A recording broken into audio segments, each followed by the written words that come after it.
Hello friends, ഇന്ന് നമ്മൾ കാണാൻ പോകുന്നത് ദ ലാൻഡ് ഓഫ് വാരിയേഴ്സ് എന്ന സീരീസിന്റെ 16ാമത്തെ എപ്പിസോഡാണ്. ഇതിനു മുമ്പത്തെ ഭാഗങ്ങൾ കാണാത്തവർക്ക് വേണ്ടി പ്ലേലിസ്റ്റിന്റെ ലിങ്ക് ഡിസ്ക്രിപ്ഷനിൽ ഇട്ടിട്ടുണ്ട്. വീഡിയോയിലേക്ക് കടക്കുന്നതിന് മുമ്പ് ആപ്പിനെ പറ്റി ഓർമ്മിപ്പിക്കുകയാണ്. നമ്മുടെ ചാനലിന്റെ പേരിൽ ഒരു ആപ്ലിക്കേഷൻ തുടങ്ങിയിട്ടുണ്ട്. പ്രധാനമായിട്ടും യൂട്യൂബിൽ മെമ്പർഷിപ്പ് എടുക്കുന്നവരെ ടാർഗറ്റ് ചെയ്താണ് ഈ ആപ്ലിക്കേഷൻ ഞാൻ ഉണ്ടാക്കിയിരിക്കുന്നത്. ഇതുവഴി ഞാൻ യൂട്യൂബിൽ അപ്ലോഡ് ചെയ്യാൻ പോകുന്ന 4 വീഡിയോസ് നേരത്തെ തന്നെ നിങ്ങൾക്ക് കാണുവാൻ സാധിക്കും. ഈ ഒരു കൗണ്ട് ഞാൻ പരമാവധി കൂട്ടുവാനും ശ്രമിക്കുന്നതായിരിക്കും. അപ്പോൾ താല്പര്യമുള്ളവർക്ക് വെബ്സൈറ്റിൽ നിന്ന് ആപ്പ് ഡൗൺലോഡ് ചെയ്യാവുന്നതാണ്. വെബ്സൈറ്റിന്റെ ലിങ്ക് ഡിസ്ക്രിപ്ഷനിൽ ഇട്ടേക്കാം. നിങ്ങൾ ആപ്പ് ഡൗൺലോഡ് ചെയ്യുന്നില്ല എങ്കിൽ പോലും വെബ്സൈറ്റ് ഇടയ്ക്ക് വിസിറ്റ് ചെയ്യുന്നത് നല്ലതായിരിക്കും. ഞാൻ യൂട്യൂബിൽ ഷോർട്ട് ആയിട്ട് പറയുന്ന കാര്യങ്ങളുടെ ഡീറ്റെയിൽഡ് എക്സ്പ്ലനേഷനും യൂട്യൂബിൽ പറയാത്ത കാര്യങ്ങളും ചിലപ്പോൾ വെബ്സൈറ്റിൽ അപ്ലോഡ് ചെയ്യുന്നതായിരിക്കും. അത് മാത്രമല്ല, നിങ്ങളുടെ മനസ്സിൽ എന്തെങ്കിലും ആശയമുണ്ടെങ്കിൽ അത് വോട്ടായിട്ട് രേഖപ്പെടുത്താവുന്നതാണ്. മറ്റുള്ളവർ അത് വോട്ട് ചെയ്യുകയാണെങ്കിൽ അത് ഞാൻ പരിഗണിക്കുന്നതായിരിക്കും. അപ്പോൾ നിങ്ങൾക്ക് എന്തെങ്കിലും പറയാനുണ്ടെങ്കിൽ വെബ്സൈറ്റിൽ വന്ന് കുറിച്ചിട്ടാൽ മതി. അത് വോട്ട് ചെയ്യാനുള്ള ഒരു ഓപ്ഷൻ ആയിട്ട് മാറും. അപ്പോൾ ഞാൻ അപ്ലോഡ് ചെയ്യാൻ പോകുന്ന എല്ലാ വീഡിയോസിലും ഈ മാറ്റർ ഞാൻ ഉൾപ്പെടുത്തുന്നതായിരിക്കും. നിങ്ങൾക്ക് താല്പര്യമില്ലെങ്കിൽ അടിച്ചു കളയാവുന്നതാണ്. കഴിഞ്ഞ എപ്പിസോഡിന്റെ അവസാനത്തിൽ നമ്മൾ കണ്ടത് മാ ഹോങ് ജുൻ സ്ത്രീവേഷം കെട്ടി മാർഷൽ സോൾ ഹാളിലുള്ളവരെ പറ്റിക്കുന്നതും മുബായും ഷൂക്കിങ്ങും അതിന്റെ ഉള്ളിലേക്ക് കയറുന്നതുമാണ്. മാ ഹോങ് ജുൻ അതിനുശേഷം അവിടുന്ന് പോകാൻ ഒരുങ്ങിയപ്പോൾ മാർഷൽ സോൾ ഹാളിലെ അംഗരക്ഷകർ അവനെ തടഞ്ഞുകൊണ്ട് ചോദിക്കുകയാണ്, ഒരു സാധാരണ സ്ത്രീ ആയിട്ടുള്ള നിനക്ക് ഇത്രയും സ്ട്രെങ്തോ? അതും പറഞ്ഞുകൊണ്ട് അവന്റെ ഡ്രസ്സിൽ പിടിക്കുമ്പോൾ അത് കീറി പോകുന്നുണ്ട്. ദേഷ്യത്തോടെ മാ ഹോങ് ജുൻ അവർക്ക് നല്ല ഇടിയും കൊടുക്കുന്നു. മുബായും ഷൂക്കിങ്ങും ആട്ടെ ഇതേ സമയം ആ സ്ഥലം അരിച്ചു പെറുക്കിയിട്ടും ട്രെയിനിങ് ചെയ്യുന്ന സോൾ മാസ്റ്റേഴ്സിനെ ഒന്നും അവിടെ കണ്ടെത്താനായില്ല. രഹസ്യമായിട്ട് സോൾ മാസ്റ്റേഴ്സിനെ ട്രെയിനിങ് കൊടുക്കുന്നുണ്ട് എന്നാണല്ലോ മാ ഹോങ് ജുൻ പറഞ്ഞത്. പക്ഷെ അവിടെ അങ്ങനെ ആരെയും കണ്ടില്ല. പക്ഷേ വെപ്പൺസ് ട്രാൻസ്പോർട്ട് ചെയ്യുന്നതിന്റെ പാടുകൾ അവിടെ കാണുമ്പോൾ അവർ ആ മുറിയുടെ ഉള്ളിലേക്ക് കയറുകയാണ്. ആദ്യം ട്രാപ്പ് ആയിരിക്കുമോ എന്ന് അവർ ഒന്ന് പേടിക്കുന്നുണ്ട്. അതിന്റെ ഉള്ളിൽ കയറി പരിശോധിച്ചു കഴിയുമ്പോൾ ഒരു കാര്യം മനസ്സിലാവുന്നു. മാ ഹോങ് ജുൻ കത്തിച്ച സ്ഥലം തന്നെയാണത്. പക്ഷെ അവിടെ പൂർണ്ണമായിട്ടും കത്തി നശിച്ചിട്ടുണ്ടായിരുന്നില്ല എന്ന് അവർക്ക് മനസ്സിലാകുന്നു. ആ സ്ഥലം നന്നായിട്ട് ക്ലീനും ചെയ്തിട്ടുണ്ട്. ഇത് ചെയ്തവനെ കണ്ടുപിടിക്കാനും അവർ തയ്യാറായില്ല. അതായത് അവർ തിടുക്കത്തിലാണ്. അതിനുള്ള സമയമൊന്നും അവർക്കില്ല എന്നർത്ഥം. അടുത്ത ദിവസം തന്നെ ഇത് ഫാദറിനെ റിപ്പോർട്ട് ചെയ്യണമെന്ന് മുബായ് പറയുന്നു. പോകുന്ന വഴിക്ക് ഷൂക്കിങ്ങിനെ പുറകിൽ നിന്ന് ആരോ പിടിക്കുകയാണ്. ഉടനെ തന്നെ ഷൂക്കിങ് അയാളെ ആക്രമിച്ച് വീഴ്ത്തുന്നുണ്ട്. പക്ഷെ അത് മാ ഹോങ് ജുൻ തന്നെയായിരുന്നു. ആക്രമണമേറ്റ് മാ ഹോങ് ജുൻ വേദനയാൽ പുളയുന്നുണ്ട്. മുബായ് ആകട്ടെ തമാശയ്ക്ക് ചോദിക്കുകയാണ്, ആരെങ്കിലും നിന്നോട് മോശമായിട്ട് പെരുമാറിയോ? മാ ഹോങ് ജുനിന് അത് കേട്ട് ചെറിയ ദേഷ്യമാവുന്നുണ്ട്. നിങ്ങൾക്ക് വേണ്ടിയായിരുന്നു ഞാൻ സമയം ഉണ്ടാക്കി തന്നത്. ഇനി എന്തായാലും ഇവിടെ അധിക നേരം ചെലവഴിക്കാനാകില്ല. ഓടി നമുക്ക് ഇവിടെ നിന്ന് രക്ഷപ്പെടാം. ശേഷം അവരവിടുന്ന് ഓടിപ്പോകുന്നു. പിന്നെ അടുത്ത ദിവസം ടാങ്സാന്റെ അടുത്തേക്ക് എൽഡേഴ്സ് വരുന്നതാണ് കാണിക്കുന്നത്. 2 എൽഡേഴ്സും ഒരു ശിഷ്യനുമാണ് വരുന്നത്.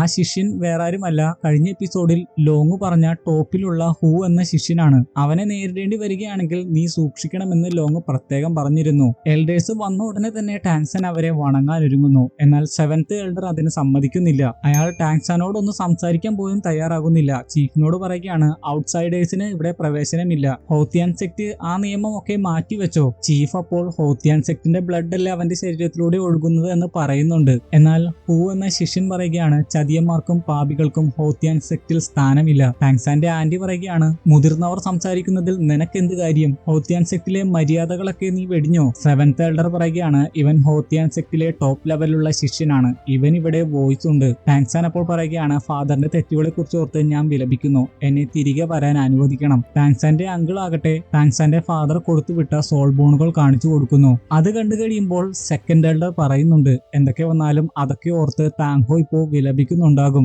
ടാങ്സാന്റെ ഫാദർ ജീവനോട് ഇരിക്കുമ്പോൾ തന്നെയാണ് സോൾ ബോണുകൾ വേർപെടുത്തിയതെന്ന് ടാങ്സാന്റെ അങ്കിൾ അവരോട് പറഞ്ഞിരുന്നു. അത് കേട്ടതുകൊണ്ടാണ് 2nd എൽഡർ അങ്ങനെ പറഞ്ഞത്. 2nd എൽഡർ മാത്രമല്ല 7th എൽഡറും പാവം തന്നെയാണ്. പക്ഷെ അന്നത്തെ ഇൻസിഡന്റിൽ അദ്ദേഹത്തിന്റെ മകൻ മരിച്ചു. ആ ഒരു ദേഷ്യം മൂലമാണ് അദ്ദേഹം ഇങ്ങനെയൊക്കെ സംസാരിക്കുന്നത്. അല്ലാതെ ടാങ്സാനോട് വലിയ ദേഷ്യമൊന്നും ഉണ്ടായിട്ടല്ല. അതിനുശേഷം ടാങ്സാന്റെ അങ്കിളും ചീഫുമായിട്ടുള്ള വ്യക്തി പറയുകയാണ്, ഈ സോൾ ബോണുകൾ എൽഡേഴ്സിന് എടുക്കാം. അടുത്ത പിൻഗാമിക്കോ സെക്ടിന് നല്ല കോൺട്രിബ്യൂഷൻസ് നടത്തുന്ന ശിഷ്യനോ കൊടുക്കാവുന്നതാണ്. എന്നാൽ അതൊന്നും കേട്ടിട്ടും 7th എൽഡർ അവരോട് ക്ഷമിക്കാൻ തയ്യാറായിരുന്നില്ല. അയാൾ പറയുകയാണ്, ഹോത്തിയൻ സെക്ടിന്റെ നിധികളായിരുന്നു ഈ സോൾ ബോണുകൾ. പക്ഷേ അത് തിരിച്ചു തന്നതുകൊണ്ടൊന്നും താങ്ഹോ ചെയ്തതിന് പരിഹാരമാകാൻ പോകുന്നില്ല. അവൻ കാരണം എന്റെ മകനും ഒരുപാട് ശിഷ്യന്മാരും സെക്ടിലെ പഴയ ചീഫും മരിച്ചു. നമ്മുടെ സെക്ട് സാധാരണ സെക്ടിനേക്കാളും മോശമായിട്ടുള്ള അവസ്ഥയിലായി. അങ്ങനെയുള്ള അവനും ശാപം പിടിച്ച ബ്ലൂ സിൽവർ പ്ലാന്റിനും ജനിച്ച നിന്നെ ഒരിക്കലും ഹോത്തിയൻ സെക്ട് അംഗീകരിക്കാൻ പോകുന്നില്ല. അത് കേട്ട് കഴിയുമ്പോൾ ടാങ്സാന് ശരിക്കും ദേഷ്യമാകുന്നുണ്ട്. അവന്റെ ഡീമൺ ഡൊമൈൻ വരെയും പുറത്തേക്ക് വരുന്നു.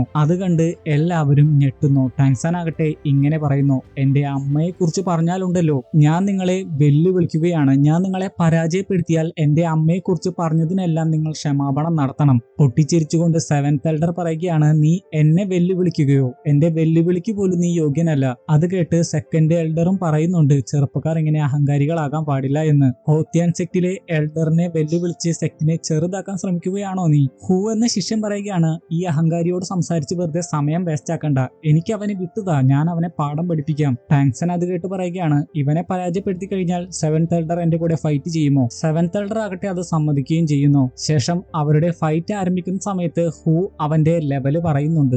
64 അവന്റെ ലെവല്. ടോം അറ്റാക്ക് ബ്രാഞ്ച് വാർ സോൾ മാസ്റ്റർ ആണ് ഹൂ.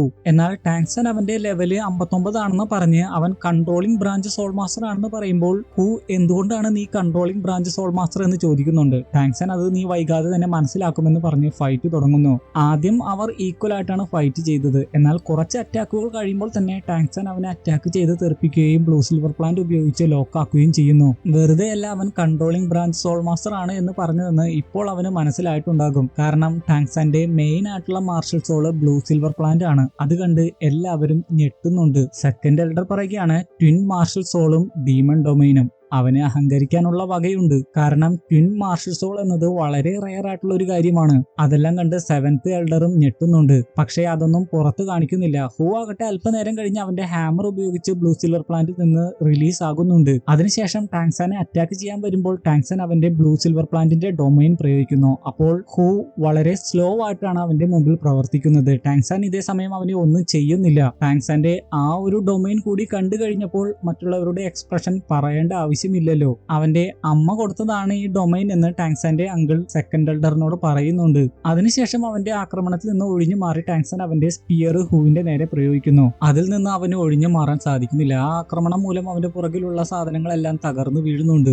അവസാനം പരാജയം സമ്മതിച്ചുകൊണ്ട് ഹൂ പറയുകയാണ്, നീ ശരിക്കും പവർഫുൾ ആണ്, പക്ഷെ ഒരു ദിവസം ഞാൻ നിന്നെ പരാജയപ്പെടുത്തും, അന്ന് നമുക്ക് ഏറ്റുമുട്ടാം. അതിന് സമ്മതിച്ചിട്ട് ടാങ്സൺ സെവൻത് എൽഡറിനോട് പറയുകയാണ്, ഇനി എനിക്ക് അങ്ങയുടെ കൂടെ മത്സരിക്കാമല്ലോ. സെവൻത് എൽഡർ ആണെങ്കിൽ ടാങ്സൺ പവർഫുൾ ആണ് എന്ന് മനസ്സിലാക്കുന്നുണ്ടെങ്കിലും ഒരു പുച്ഛഭാവത്തോടു കൂടിയാണ് അവനോട് മത്സരിക്കാൻ തയ്യാറാവുന്നത്. മത്സരത്തിന് മുമ്പ് തന്റെ മകന്റെ ഒരു ആർമർ കൂടി അയാൾ ധരിക്കുന്നുണ്ട്. അത് മാത്രമേ അയാളുടെ മകൻ അവശേഷിപ്പിച്ചിട്ടുള്ളൂ. അതുകൊണ്ട് ഇത് ഉപയോഗിക്കണോ എന്ന് താങ്ഹു ചോദിക്കുന്നുണ്ട്. എന്നാൽ ടാങ്സനെ എങ്ങനെയാണ് പണിഷ് ചെയ്യാൻ പോകുന്നതെന്ന് തന്റെ മകൻ കാണണമെന്ന് പറഞ്ഞുകൊണ്ടാണ് സെവൻത് എൽഡർ അത് ധരിക്കുന്നത്. താങ്ഹോയെയാണ് ശരിക്കും പണിഷ് ചെയ്യേണ്ടത്. പക്ഷെ അവനില്ലാത്തത് കൊണ്ട് അവന്റെ മകനെ പണിഷ് ചെയ്യാൻ തീരുമാനിക്കുന്നു. ടാങ്സൺ പറയുകയാണ്, ഞാൻ വിജയിക്കുകയാണെങ്കിൽ എന്റെ അമ്മയെ കുറിച്ച് പറഞ്ഞതെല്ലാം തിരിച്ചെടുക്കണം. അത് മാത്രമല്ല സെക്റ്റിലേക്ക് തിരികെ വരാൻ എന്നെ അനുവദിക്കണം. അതിനയാൾ സമ്മതിക്കുന്നുണ്ട്. പിന്നെ കാണിക്കുന്നത് മുബായും ഷൂക്കിയും കൂടി മാഹോങ്ജുണിനെ ചക്രവർത്തിക്ക് പരിചയപ്പെടുത്തുന്നതാണ്. അതിനുശേഷം മാർഷൽ സോൾ ഹാൾ ചെയ്തുകൊണ്ടിരിക്കുന്ന എല്ലാ കാര്യങ്ങളും ചക്രവർത്തിയോട് പറയുന്നുമുണ്ട്.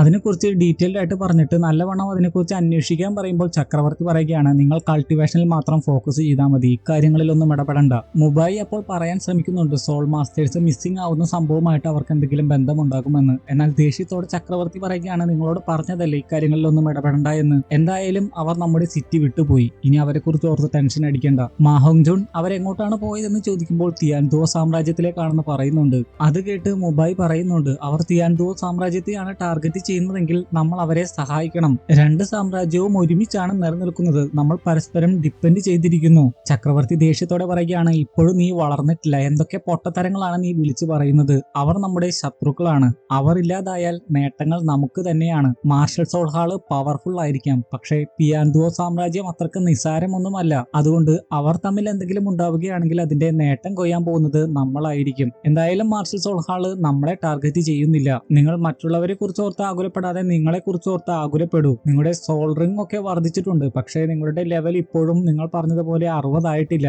തന്റെ ഫാദറിനോട് ഇനിയും അതിനെപ്പറ്റി പറഞ്ഞിട്ട് കാര്യമില്ല എന്ന് മുബായിക്ക് മനസ്സിലാകുന്നു. ഒരുപാട് പ്രാവശ്യം അയാൾ ശകാരിച്ചതാണല്ലോ. അതുകൊണ്ട് തന്നെ മുബായി പറയുകയാണ്, ഞങ്ങൾ ഉടനെ തന്നെ ആ ലെവലിലെത്തും. നിങ്ങൾ ആ ലെവലിലേക്ക് എത്തുകയാണെങ്കിൽ ദൈവേഷിയും ഷിയൂണും റിലീസ് ആകും. അത് മാത്രമല്ല നിനക്ക് എന്തെങ്കിലും വോയിസ് ഇവിടെ ഉണ്ടാകും. മാഹോങ്ജുണിന് അതൊന്നും കേട്ടിട്ട് ഇഷ്ടമാകുന്നില്ല. പക്ഷേ വേറെ നിവർത്തിയില്ലല്ലോ, അതുകൊണ്ട് അവർ അവിടെ നിന്ന് പോകുന്നു. പോയി കഴിയുമ്പോൾ ചക്രവർത്തി പ്രത്യേകം പറയുന്നുണ്ട് അവരിവിടം വിട്ട് പോകുന്നുണ്ടോ എന്ന് നിരീക്ഷിക്കാൻ. അതിനുശേഷം മറ്റൊരു സ്ഥലത്തെത്തി കഴിയുമ്പോൾ മാഹോങ്ജുൺ ഉച്ചത്തിൽ അവന്റെ രോഷം പ്രകടിപ്പിക്കുന്നുണ്ട്. എന്നാൽ അവന്റെ വായ പൊത്തിയിട്ട് മുബായി പറയുകയാണ്, ഇവിടെയുള്ള എല്ലാവരും നിന്നെ നിരീക്ഷിക്കുന്നുണ്ട്. അവർ ചക്രവർത്തിയുടെ ആളുകളാണ്. നീ പറയുന്ന പറയുന്നതെല്ലാം തന്നെ ചക്രവർത്തിയുടെ ചെവിയിലെത്തും. ഇപ്പൊ നീ എനിക്ക് വേണ്ടി ഒരു കാര്യം ചെയ്യണം, എനിക്കൊരു സന്ദേശം അയക്കാനുണ്ട്, നീ ആ ഗാർഡ്സിന്റെ ശ്രദ്ധ ഒന്ന് തെറ്റിക്കൂ. മാഹുൻജുൺ അതിനുശേഷം ഗാർഡ്സിന്റെ അടുത്ത് വന്ന് അവരുടെ ശ്രദ്ധ തിരിക്കുകയാണ് കുറെ കാര്യങ്ങളൊക്കെ പറഞ്ഞ്. മുബായ് ഈ അവസരത്തിൽ പ്രാവിന്റെ സഹായത്തോടെ അവൻ ഉദ്ദേശിച്ച സന്ദേശവും അയക്കുന്നു. പിന്നെ കാണിക്കുന്നത് ടാങ്സാനും സെവൻത് എൽഡറും തമ്മിലുള്ള ഫൈറ്റ് ആണ്. സെവൻത് എൽഡർ പറയുകയാണ്, എന്റെ ശക്തിയുടെ 40% മാത്രമേ ഞാൻ ഉപയോഗിക്കുകയുള്ളൂ,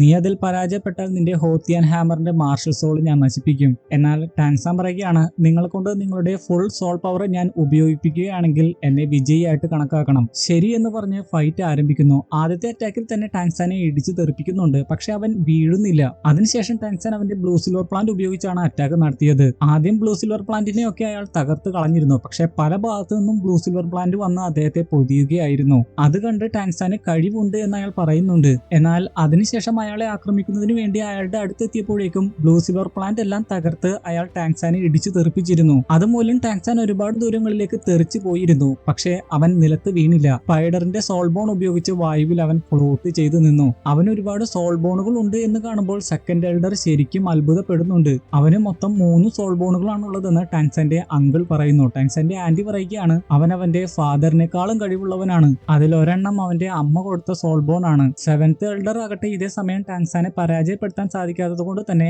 അയാളുടെ 6ാമത്തെ സോൾ റിംഗും പ്രയോഗിക്കുന്നു. അത് കണ്ട് ടാങ്സാന്റെ ആന്റി ചോദിക്കുന്നുണ്ട്, 60 ലെവലിൽ താഴെയുള്ള ഒരാൾക്കെതിരെ 6ാമത്തെ സോൾ റിംഗ് ഉപയോഗിക്കുന്നത് നിയമവിരുദ്ധമല്ലേ? ടാങ്സാന്റെ അങ്കിൾ പറയുകയാണ്, സോൾ റിംഗ് ഉപയോഗിച്ചാലും സോൾ പവർ 40% താഴെ ഉപയോഗിച്ചാൽ മതി, അതുകൊണ്ട് ഇവിടെ നിയമമൊന്നും തെറ്റിച്ചിട്ടില്ല. പക്ഷേ അതുകൊണ്ട് ടാങ്സാന്റെ മുമ്പിൽ അയാൾക്ക് പിടിച്ചു നിൽക്കാനായില്ല. ടാങ്സാന്റെ ആക്രമണം മൂലം അയാൾ ഒന്ന് പുറകോട്ട് പോകുന്നുണ്ട്.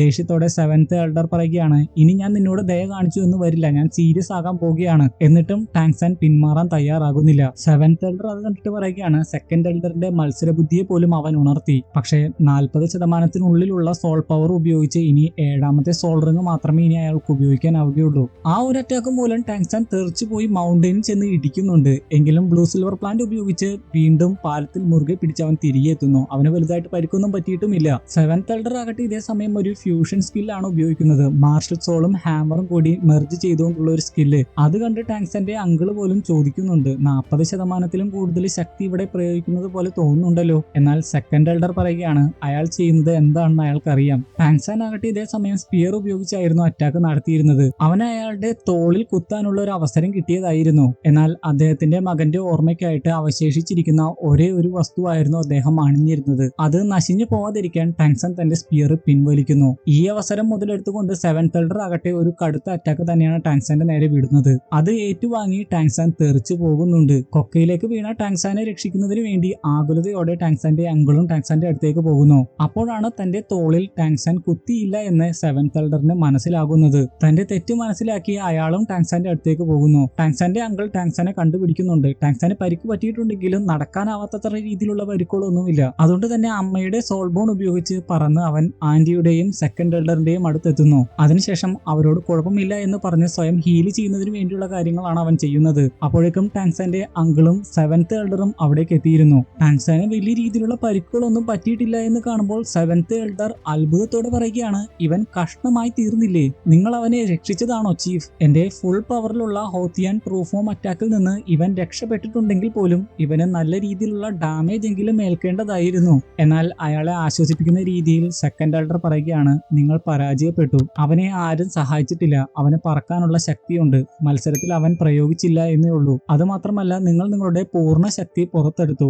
ടാങ്സാൻ ആണെങ്കിൽ നിങ്ങളുടെ ഷോൾഡറിൽ അറ്റാക്ക് ചെയ്യാമായിരുന്നു, പക്ഷേ ഷോൾഡർ ഗാർഡ് കണ്ടതുകൊണ്ടാണ് അവൻ അറ്റാക്ക് പിൻവലിച്ചത്. അതൊക്കെ ശരിയാണെന്ന് സെവൻത് എൽഡറിനും അറിയാം. അതുകൊണ്ട് തന്നെ അയാൾ തോൽവി സമ്മതിക്കുന്നു. നിങ്ങൾ ഇവിടുന്ന് പൊക്കോളൂ എന്ന് സെവൻത് എൽഡർ പറഞ്ഞതാണ്. എന്നാൽ ഞാൻ ടാങ്സാന് വാക്ക് കൊടുത്തതാണ്, അവൻ ഉണരുന്നത് വരെയും കാത്തിരിക്കാമെന്ന് സെവൻത് എൽഡർ പറയുന്നു. അതിനുശേഷം ടാങ്സാനെ ക്ലാനിൽ ചേർക്കുവാനുള്ള ചടങ്ങുകളൊക്കെ ചെയ്യുവാൻ ടാങ്സാന്റെ ആന്റിയോട് സെക്കൻഡ് എൽഡർ പറയുന്നു.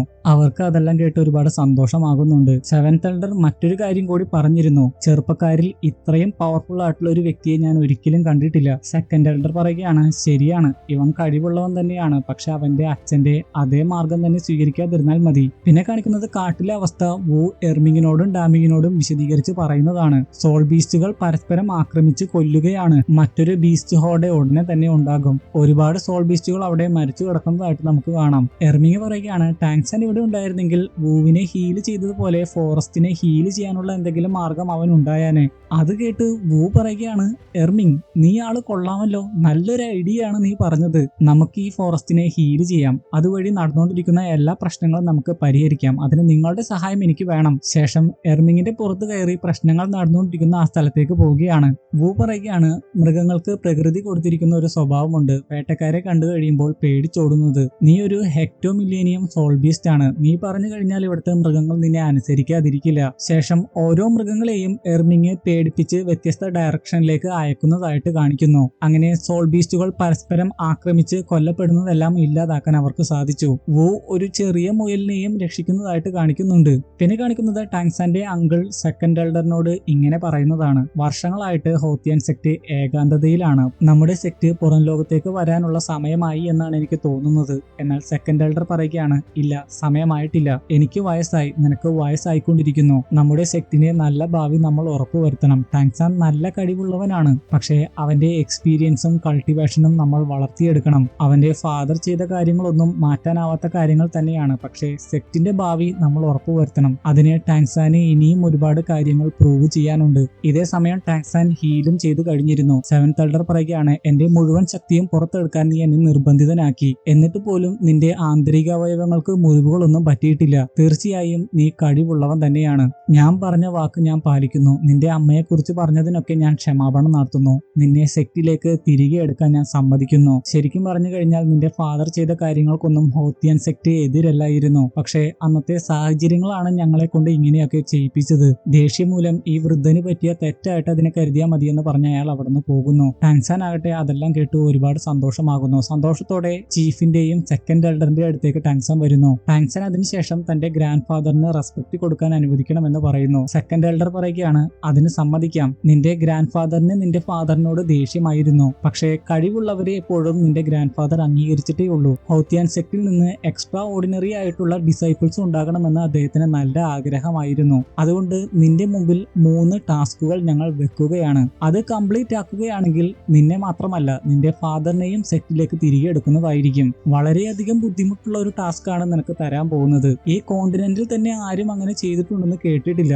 ഒന്നാമതായിട്ട് 10 വർഷത്തിനുള്ളിൽ ലെവൽ 80 കഴിഞ്ഞിരിക്കണം. മാർഷൽ സോൾ ഹാളിലെ ഒരു ഗ്രാൻഡ് സോൾ മാസ്റ്ററിനെ പരാജയപ്പെടുത്തണം. ഒരു ഹെക്ടോമില്ലേനിയം സോൾ റിങ്ങും സ്വന്തമാക്കണം. ടാങ്സാന്റെ അങ്കിൾ അപ്പോൾ പറയുകയാണ്, അത് ഇമ്പോസിബിൾ ആയിട്ടുള്ള കാര്യമല്ലേ? ഒരുപാട് ഗ്രാൻഡ് സോൾ മാസ്റ്റേഴ്സിന് പോലും ഹെക്ടോമില്ലേനിയം സോൾ ബീസ്റ്റിന്റെ റിംഗ് ഇല്ലായിരിക്കാം. പക്ഷേ ഹോത്തിയാൻ സെക്ടിന്റെ അടുത്ത ലീഡർ എക്സ്ട്രാ ഓർഡിനറി കഴിവുള്ളവനായിരിക്കണം, എക്സെപ്ഷണൽ ആയിരിക്കണം. ഈ 3 ടാസ്കുകൾ കംപ്ലീറ്റ് ആക്കുകയാണെങ്കിൽ നീ ആയിരിക്കും ഹോത്തിയാൻ സെക്ടിന്റെ നേതാവ്. പിന്നെ നിനക്ക് ഇഷ്ടമുള്ളത് ചെയ്യാം. ടാങ്സാൻ ആകട്ടെ സന്തോഷപൂർവ്വം അത് ഏറ്റെടുക്കുകയും അതിനുവേണ്ടി എന്തും തന്നെ ചെയ്യാൻ തയ്യാറാണ് എന്ന് പറഞ്ഞ് അവിടുന്ന് പുറത്തേക്ക് ഇറങ്ങി വരുന്നതായിട്ട് കാണിക്കുന്നു. പുറത്തേക്ക് ഇറങ്ങി കഴിഞ്ഞിട്ട് ഫാദറിനോട് എന്ന പോലെ ടാങ്സാൻ പറയുന്നുണ്ട്, ഇത് 3ഉം ഡിഫിക്കൽട്ട് ആയിട്ടുള്ള ടാസ്ക് ആണ്, പക്ഷേ ഫാദറിനെയും സെക്ടിനെയും ഞാൻ നിരാശയിലാഴ്ത്തില്ല. ടാങ്സാന്റെ ഫാദർ ആകട്ടെ ബ്ലൂ സിൽവർ പ്ലാന്റിനെ പിടിച്ചുകൊണ്ട് ടാങ്സാനോട് എന്ന പോലെ പറയുകയാണ്, സെക്ടിനെ ഞാൻ നിനക്ക് വിട്ടുതരികയാണ്. എനിക്ക് നേടാൻ സാധിക്കാഞ്ഞതൊക്കെ നീ സെക്ടിന് നേടിക്കൊടുക്കണം. പിന്നെ കാണിക്കുന്നത് തിയാൻഡുവോ സാമ്രാജ്യത്തിലെ ക്രൗൺ പ്രിൻസിനെയും കൊട്ടാരം വൈദ്യനെയുമാണ്. കൊട്ടാരം വൈദ്യം പറയുകയാണ്, ആരോ മരുന്നുകൾ മാറ്റുന്നുണ്ട്. ക്രൗൺ പ്രിൻസ് പറയുകയാണ്, ഇവിടെ കയറി ആരാണ് മരുന്ന് മാറ്റാൻ പോകുന്നത്? ഇനി അവനായിരിക്കുമോ? അപ്പോഴേക്കും ഗാർഡ് അവിടെ എത്തി പറയുകയാണ്, ഇന്നലെ ഇവിടെ ഒളിച്ചു കയറാൻ ശ്രമിച്ച ഒരുത്തനെ ഞങ്ങൾ പിടിച്ചിട്ടുണ്ട്. ചെന്ന് നോക്കുമ്പോൾ അത് ബെങ് തന്നെയായിരുന്നു. നീ എന്തിനാണ് ഫാദറിന്റെ മുറിയിൽ ഒളിച്ചു കയറാൻ ശ്രമിച്ചതെന്ന് ക്രൗൺ പ്രിൻസ് ചോദിക്കുമ്പോൾ ബെങ് പറയുകയാണ്, നിങ്ങൾ എന്നെ ഫാദറിനെ കാണാൻ അനുവദിക്കില്ലല്ലോ, അതുകൊണ്ടാണ് ഒളിച്ചു കയറിയത്. ഇല്ല, അതിനല്ല നീ വരുന്നത്. നീയല്ലേ ഫാദറിന്റെ മെഡിസിൻ മാറ്റുന്നത്? എന്തിനാണ് ഫാദറിന്റെ മെഡിസിൻ മാറ്റി ഫാദറിനെ അപകടത്തിലാക്കുന്നത്? എന്നാൽ ഒന്നും അറിയാത്തവനെ പോലെ ബെങ് പറയുകയാണ്, ഫാദറിന്റെ മെഡിസിൻ മാറ്റിയെന്നോ? ആരാണത് ചെയ്തത്? നീ കിടന്ന് ഉരുളണ്ട, നീ തന്നെയാണ് അത് ചെയ്തത്. അവന്റെ ബോഡി ചെക്ക് ചെയ്യാൻ അംഗരക്ഷകരോട് പറഞ്ഞിട്ട് ക്രൗൺ പ്രിൻസ് തിരിഞ്ഞു നിൽക്കുന്നു. എന്നാൽ ബെങ് പറയുകയാണ്, ഒരു രാജകുമാരനോടാണ് നിങ്ങൾ ഇങ്ങനെയൊക്കെ പെരുമാറുന്നത്. ഫാദറിന് ബോധം വന്നു കഴിഞ്ഞാൽ ഇതിനെക്കുറിച്ചൊക്കെ ഞാൻ എല്ലാം പറഞ്ഞു കൊടുക്കും. എന്നാൽ തിരിഞ്ഞു നിന്നുകൊണ്ട് ക്രൗൺ പ്രിൻസ് പറയുകയാണ്, ഫാദറിന്റെ മെഡിസിൻസ് ആരോ മാറ്റുന്നുണ്ട്, ഇത് സെക്യൂരിറ്റിയുമായി ബന്ധപ്പെട്ട കാര്യമാണ്. വീണ്ടും ചെക്ക് ചെയ്യാൻ പറഞ്ഞിട്ട് ക്രൗൺ പ്രിൻസ് വീണ്ടും തിരിയുകയാണ്. ഇടയ്ക്കിടയ്ക്ക് ക്രൗൺ പ്രിൻസ് എന്തിനാണ് ഇങ്ങനെ തിരിയുന്നത്? അതിനുള്ള ഉത്തരവും കുറെ കഴിയുമ്പോൾ നിങ്ങൾക്ക് കിട്ടും. എന്നാൽ ബെങ് ആകട്ടെ അവരുടെ എല്ലാം പിടിവിട്ട് അടുത്തുണ്ടായിരുന്ന തൂണിൽ പോയി തലയിടിക്കുന്നു. തലയിടിക്കുന്ന സമയത്ത് അവന്റെ കയ്യിലുണ്ടായിരുന്ന മെഡിസിൻ വായിലിട്ട് വിഴുങ്ങുന്നുമുണ്ട്. ക്രൗൺ പ്രിൻസ് ആകട്ടെ അതെല്ലാം കണ്ടിട്ടും അവനെ ചെക്ക് ചെയ്യാൻ പറയുന്നു. ദേഷ്യത്തോടെ ബെങ് ക്രൗൺ പ്രിൻസിനോട് പറയുകയാണ്, ഇതിനെല്ലാം തന്നെ നീ അനുഭവിക്കും. എന്റെ ബോഡിയിൽ നിന്ന് തെളിവുകളൊന്നും കിട്ടിയില്ലെങ്കിൽ ഇതിന്റെ എല്ലാം പിന്നിൽ നീയാണെന്ന് ഞാൻ പറയട്ടെ. അപ്പോഴേക്കും ഒരു ഗാർഡ് വന്ന് ക്രൗൺ പ്രിൻസിനോട് ചക്രവർത്തിയെ കാണാൻ ആരോ വന്നിട്ടുണ്ട് എന്ന് പറയുന്നു. ക്രൗൺ പ്രിൻസ് ആകട്ടെ ബെങ്ങിനെ പിടിച്ചെഴുന്നേൽപ്പിക്കാൻ വേണ്ടി അവന്റെ നേരെ കൈ നീട്ടിയിട്ട് പറയുകയാണ്, ദയവ് ചെയ്ത് മനസ്സിലാക്കൂ, ഫാദറിന്റെ പ്രൊട്ടക്ഷന് വേണ്ടിയാണ് ഞാൻ ഇതൊക്കെ ചെയ്യുന്നത്. എന്നാൽ അവന്റെ കൈ തട്ടി മാറ്റിയിട്ട് ഒരു വിധത്തിൽ എഴുന്നേറ്റ് ബെങ് അവിടുന്ന് പോവുകയാണ്. ബെങ് ആകട്ടെ മറ്റൊരു സ്ഥലത്ത് എത്തിക്കഴിയുമ്പോൾ ചോര തുപ്പുന്നുണ്ട്. കാരണം ദൂഗുബോയുടെ പ്രത്യേക തരത്തിലുള്ള വിഷമായിരുന്നല്ലോ ആ മെഡിസിൻ. ക്രൗൺ പ്രിൻസിനെ കാണാൻ വന്നതാകട്ടെ റോങ്ങിന്റെ ഫാദറും യൂഷിയുമായിരുന്നു. എന്നാൽ ചക്രവർത്തിയെ കാണാൻ ക്രൗൺ പ്രിൻസ് അനുവദിക്കുന്നില്ല. ദേഷ്യത്തിലൊന്നുമല്ല അത് പറയുന്നത്. കാരണമായിട്ട് ഇതാണ് പറയുന്നത്, ചക്രവർത്തിയുടെ മരുന്ന് ആരോ മാറ്റി വെച്ചിരിക്കുന്നു. അതുകൊണ്ട് അതുമായിട്ട് ബന്ധപ്പെട്ട അന്വേഷണം നടന്നുകൊണ്ടിരിക്കുകയാണ്. ചക്രവർത്തിക്ക് ഇതുവരെയും കുഴപ്പമൊന്നും ഇല്ല എന്നും പറയുന്നുണ്ട്. ശേഷം ചക്രവർത്തിയോട് ഡിസ്കസ് ചെയ്യാൻ വന്ന കാര്യം തന്നോട് പറഞ്ഞാൽ മതിയെന്ന് ക്രൗൺ പ്രിൻസ് പറയുന്നു. അതിനു മുമ്പേ മാർഷൽ സോൾഹാളിന്റെ ആരെങ്കിലും കൊട്ടാരത്തിൽ നുഴഞ്ഞു കയറിയിട്ടുണ്ടോ, അവരാരെങ്കിലും ആയിരിക്കുമോ ചക്രവർത്തിയോട് ഇതെല്ലാം ചെയ്തതെന്ന് യൂഷിയും റോങ്ങിന്റെ ഫാദറും ചോദിക്കുന്നുണ്ട്. എന്നാൽ ഇതുവരെയും അതിന് പ്രോപ്പർ ആയിട്ടുള്ള ഒരു ഉത്തരം കിട്ടിയിട്ടില്ല എന്നാണ് ക്രൗൺ പ്രിൻസ് പറയുന്നത്. അതിനുശേഷം യൂഷിയും റോങ്ങിന്റെ ഫാദറും വന്ന കാര്യം പറയുന്നു. മാർഷൽ സോൾഹാള് വലിയൊരു സൈന്യവുമായിട്ട് തിയാൻഡുവോ സാമ്രാജ്യത്തിലേക്ക് വന്നുകൊണ്ടിരിക്കുകയാണ്. അത് കേട്ട് അത്ഭുതത്തോടെ ക്രൗൺ പ്രിൻസ് ചോദിക്കുകയാണ്, ഈ ഒരു ഇൻഫർമേഷൻ എവിടെ നിന്ന് കിട്ടിയതാണ്? ലോകം ചുറ്റി സഞ്ചരിച്ച് കണ്ടുകൊണ്ടിരിക്കുന്ന എന്റെ ഒരു സ്റ്റുഡന്റിൽ നിന്നാണ് ഈ ഇൻഫർമേഷൻ കിട്ടിയത്. മാഹോങ്ജുണിനെയാണ് ഉദ്ദേശിച്ചത്. ആക്ച്വലി പ്രാവ് വഴി ആ ഇൻഫർമേഷൻ അയച്ചത് മുബായി ആയിരുന്നു. പക്ഷെ മുബായിയുടെ പേരല്ല പറയുന്നത്. വേറെ സാമ്രാജ്യത്തിലായതുകൊണ്ടായിരിക്കും മുബായിയുടെ പേര് പറയാതിരുന്നത്. ഇവർ ആ വാർത്ത കേട്ട് വിശ്വസിക്കാതിരുന്നാലോ? അത് കേട്ട് ക്രൗൺ പ്രിൻസ് പറയുകയാണ്, മാർഷൽ സോൾഹാള് അതിര് കടക്കുകയാണ്. പക്ഷെ അവർക്കെതിരെ നമ്മുടെ കയ്യിൽ തെളിവൊന്നുമില്ല. തെളിവുകൾ ശേഖരിക്കുന്നതിന് വേണ്ടി ആളുകളെ വിടാൻ പോവുകയാണ്. ഇപ്രാവശ്യം അവരെ വെറുതെ വിടാൻ പോകുന്നില്ല. യൂഷി പറയുകയാണ്, പക്ഷെ നമുക്കൊരു ഡിഫൻസ് ഉണ്ടാക്കിയെടുക്കണം. എന്റെ ഫാദർ അങ്ങനെയാണല്ലോ ചീഫ് ഓഫ് സോൾ മാസ്റ്റേഴ്സ് ആയിട്ട് തിരഞ്ഞെടുത്തിരിക്കുന്നത്. അതിനു വേണ്ട കാര്യങ്ങളൊക്കെ അങ്ങ് തന്നെ ചെയ്തോളൂ. കൊട്ടാരം സംരക്ഷിക്കുന്നതിന് വേണ്ടി അവരുടെ ആളുകൾ തന്നെ ഉണ്ടാകും. റോങ്ങിന്റെ ഫാദറും എല്ലാവിധ സപ്പോർട്ട് ഉണ്ടാകും എന്ന് പറയുന്നുണ്ട്. റോങ്ങിന്റെ ഫാദർ മറ്റൊരു കാര്യം കൂടി പറഞ്ഞിരുന്നു. ഒരുപാട് ആളുകളെയാണ് മാർഷൽ സോൾഹാള് റിക്രൂട്ട് ചെയ്തത്. ഇപ്പൊ അവരുടെ എണ്ണം തിയാൻഡുവോ സാമ്രാജ്യത്തിലെ ആളുകളുടെ എണ്ണത്തിനനുസരിച്ചുണ്ട്. അതായത് രണ്ട് സൈഡിലും ഫൈറ്റ് ചെയ്യാൻ ഈക്വൽ ആയിട്ടുള്ള ആളുകളാണ് ഇപ്പോൾ ഉള്ളതെന്ന്. അതിനുശേഷം അവർ രണ്ടുപേരും അവിടുന്ന് പോയി കഴിയുമ്പോൾ ക്രൗൺ പ്രിൻസിന്റെ അടുത്തേക്ക് ഒരാൾ വരുന്നു. അയാളുടെ പേരും പവേഴ്സും കുറച്ച് കഴിയുമ്പോൾ നമുക്ക് മനസ്സിലാകും അടുത്ത എപ്പിസോഡുകളിലൊക്കെ. ക്രൗൺ പ്രിൻസ് ആ വ്യക്തിയോട് പറയുകയാണ്, മാർഷൽ സോൾഹാളിനോട് അവർ ചെയ്യുന്ന പ്രവൃത്തികളൊക്കെ വേഗത്തിലാക്കാൻ പറയൂ. ഇതിൽ നിന്ന് നമുക്ക് മനസ്സിലാക്കാം ക്രൗൺ പ്രിൻസ് മാർഷൽ സോൾഹാളിന്റെ കൂടെയാണ്. ചക്രവർത്തിയുടെ ശരീരത്തിൽ വിഷം പ്രവേശിപ്പിച്ചതിന് ക്രൗൺ പ്രിൻസിന് തീർച്ചയായും പങ്കുണ്ട്. പിന്നെ കാണിക്കുന്നത് ദൂഗുബോയുടെ അടുത്തേക്ക് അവശതയിൽ വരുന്ന ബെങ്ങിനെയാണ്. അവന്റെ ബോഡി പരിശോധിച്ചു കഴിയുമ്പോൾ കൊടുത്ത മെഡിസിൻ അവനാണ് കഴിച്ചതെന്ന് ദൂഗുബോയ്ക്ക് മനസ്സിലാകുന്നു. നടന്ന കാര്യങ്ങളൊക്കെ ദൂഗുബോയോട് അവൻ വിശദീകരിച്ച് പറയുകയും ചെയ്യുന്നു. പിടിക്കപ്പെടാതിരിക്കാനാണ് ആ മെഡിസിൻ ഞാൻ കഴിച്ചത്. അവന്റെ മുഖഭാവം ഞാൻ ശ്രദ്ധിച്ചിരുന്നു. നമ്മൾ അവന്റെ പദ്ധതികൾ തകർക്കുമെന്നൊരു ഭയം അവനുണ്ടായിരുന്നു. തീർച്ചയായും ഇതിന്റെ എല്ലാം പിന്നിൽ അവൻ തന്നെയാണ്. ദൂഗുബോയ് ആകട്ടെ അയാളുടെ പരമാവധി ശക്തി പ്രയോഗിച്ചാണ് ബെങ്ങിന്റെ ശരീരത്തിൽ നിന്ന് വിഷമെല്ലാം നീക്കം ചെയ്യുന്നത്. പൂർണ്ണമായിട്ടും വിഷം നീക്കം ചെയ്തോ എന്നറിയില്ല. കയ്യിലൂടെ രക്തമായിട്ടാണ് വിഷം പുറത്തേക്ക് പോകുന്നത്. ബെങ് അപ്പോൾ ചോദിക്കുന്നത്, ചക്രവർത്തിയുടെ അസുഖം മാറ്റാനുള്ള ആന്റിഡോട്ട് കണ്ടുപിടിച്ചോ എന്നാണ്. ദൂഗുബോ പറയുകയാണ്, വളരെ കോംപ്ലക്സ് ആയിട്ടുള്ള വിഷമാണ് ചക്രവർത്തിയുടെ ഉള്ളിൽ പ്രവേശിച്ചിരിക്കുന്നത്. ഇപ്പോഴും അതിനുള്ള ആന്റിഡോട്ട് റെഡി ആയിട്ടില്ല. ബെങ് പറയുകയാണ്, ഇപ്പോഴേ നമ്മൾ സംശയത്തിന്റെ നിഴലിലാണ്. ആന്റിഡോട്ടും കണ്ടുപിടിച്ചിട്ടില്ല. അതുകൊണ്ട് ജീവൻ പണയം വെച്ചുള്ള ആ റിസ്ക് എടുക്കുക അല്ലാതെ വേറെ വഴിയില്ല. പിന്നെ കാണിക്കുന്നത് മുബായിയെയും ഷൂക്കിങ്ങിനെയും അവിടുത്തെ ചക്രവർത്തിയെയും ഒക്കെയാണ്. അവർ ലെവൽ 60 എത്തിയത് കൊണ്ട് തന്നെ ദൈവേഷിയെയും ഷിയൂണിനെയും വെറുതെ വിടാൻ തീരുമാനിക്കുന്നു. പക്ഷെ അവരുടെ മാർഷൽ സോൾ അവരിൽ നിന്ന് നീക്കം ചെയ്യാൻ ഉത്തരവിടുന്നു. അത് കേട്ട് ഷൂക്കിങ്ങും മുബായിയും എന്തിനാണ് മാർഷൽ സോൾ നീക്കം ചെയ്യുന്നതെന്ന് ചോദിക്കുന്നു. ചക്രവർത്തി പറയുകയാണ്, നിങ്ങളുടെ പുരോഗതി കണ്ടതുകൊണ്ട് മാത്രമാണ് അവരെ വെറുതെ വിടാൻ തീരുമാനിച്ചത്. ഭാവിയിൽ അധികാരത്തിന് വേണ്ടി പിടിവലി ഉണ്ടാകാതിരിക്കാനും വേറെ പ്രശ്നങ്ങളൊന്നും ഉണ്ടാകാതിരിക്കാൻ വേണ്ടിയാണ് ഇവരെ കൊല്ലുന്നത്. എന്നാൽ മുബായി പറയുകയാണ്, അധികാരത്തിന് വേണ്ടി പിടിവലി ഉണ്ടായിരുന്ന ഒരു സമയത്താണ് ഈ സാമ്രാജ്യം സ്ഥാപിക്കപ്പെട്ടത്. അതുകൊണ്ടാണ് ഇത്തരത്തിലുള്ള നിയമങ്ങൾ എഴുതപ്പെട്ടത്. പക്ഷേ ഇപ്പോഴത്തെ സ്ഥിതി അങ്ങനെയല്ല. ഞങ്ങൾ പരസ്പരം സ്നേഹത്തിൽ നന്നായിട്ടാണ് പോകുന്നത്. സഹോദരങ്ങൾ തമ്മിൽ പരസ്പരം സപ്പോർട്ട് ചെയ്താണ് പോകേണ്ടത്. എന്നാൽ ചക്രവർത്തി അതിന് സമ്മതിക്കുന്നില്ല. ചക്രവർത്തി ഒറ്റ മൈൻഡാണ്. മാഹോങ്ജുൺ അപ്പോൾ മുബായിയുടെ കഴുത്തിന് പിടിച്ചിട്ട് പറയുകയാണ്, ഞാൻ ഇപ്പോൾ ഇവനെ കൊല്ലുകയാണെങ്കിലോ പിന്നെ ഈ സാമ്രാജ്യം പൂർണ്ണമായിട്ടും ഇല്ലാതാകില്ലേ? അതുമാത്രമല്ല, മുമ്പ് സഹോദരങ്ങളെ അങ്ങനെ കൊന്നിരുന്നത് രാജാവാകാൻ പോകുന്ന വ്യക്തിക്ക് പ്രൊട്ടക്ഷൻ ഉണ്ടാകാൻ വേണ്ടിയാണ്. പക്ഷേ ഇന്ന് നിങ്ങൾക്ക് ആ പ്രൊട്ടക്ഷൻ കൊടുക്കാൻ സാധിക്കുമെങ്കിൽ എന്തിനാണ് മറ്റുള്ളവരെ വെറുതെ കൊല്ലുന്നത്? എന്തേ അതിന് പോലും നിങ്ങളുടെ സാമ്രാജ്യത്തിന് സാധിക്കില്ല എന്നാണോ പറയുന്നത്? അത് കേട്ട് ദേഷ്യത്തോടെ ചക്രവർത്തി അയാളുടെ ശക്തി മാഹോങ്ജുണിന് നേരെ പ്രയോഗിക്കുകയും മാഹോങ്ജുൺ തെറിച്ചുപോയി വിടുകയും ചെയ്യുന്നു. ഇതോടെ ഈ എപ്പിസോഡും ഇവിടെ കഴിഞ്ഞിരിക്കുകയാണ്. ഇന്നത്തെ വീഡിയോ ഇഷ്ടപ്പെട്ടെങ്കിൽ തീർച്ചയായും ലൈക്ക് ചെയ്യാൻ മറക്കരുത്. അടുത്ത വീഡിയോയിൽ നമ്മൾ ഉടനെ തന്നെ കാണും. അതുവരെ ഗുഡ് ബൈ.